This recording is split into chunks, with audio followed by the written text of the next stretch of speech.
Let's do something we like to call social media check-in. Let's see what the squad has to say. Let's see what their issues, questions, problems, concerns are, Jonathan. All right. Lakeisha Libran Headley on Facebook. If I get married to a U.S. citizen and I have one child, 11 years old, how much money do I need to pay to get his adjustment of status approved through my marriage? Does it help our case if I'm a lawful permanent resident? It's $1,225 plus $535, which is $1,760. You only get a reduced fee for your child if you're doing the adjustment together with you. But since you already got your green card, you're doing a separate adjustment. It's not going together in one package. Your child has to pay the full fare.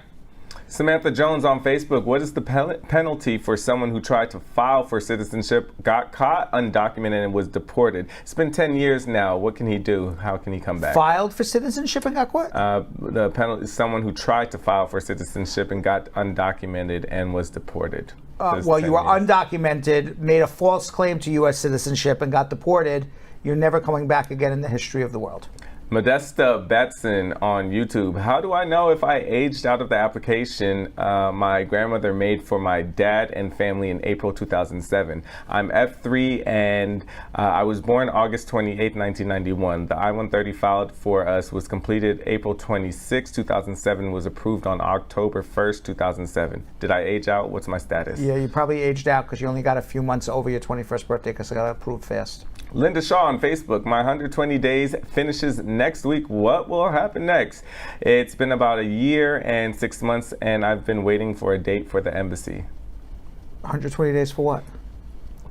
What happens in 120 days that finishes? What do you need for 120 days? I don't know what she's asking me. Okay. Rosemary Barnes on YouTube. Is there a visa I can apply for if I work in the health field? Yeah, if you're a registered nurse or a physical therapist, that's the easiest, fastest way to do it.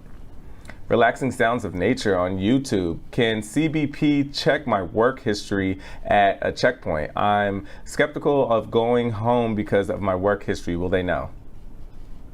Well, if you have an issue with work history, I think you should speak to a lawyer first before you do anything. Abdullah1617 on YouTube. How can a Syrian entrepreneur establish a business in the U.S. and get a business visa? Start a corporation, open up a bank account, transfer money, and then either do probably an L visa. I don't think Syria has an e-visa treaty with the United States. Temi Akinwunmi on YouTube. In 2016, I got a DWI. It's been over 5 years now, and I'm going for my naturalization. Will that affect it? Yes, you have to prove 5 years of good moral character. God's Got Me on YouTube. Can a green card holder file for his 8-year-old that is currently out of status in the U.S. and doesn't live with him? He's with the mother and they're divorced and co-parenting. Absolutely. Thanks for watching. For more Brad Show Live, like and subscribe to our YouTube channel.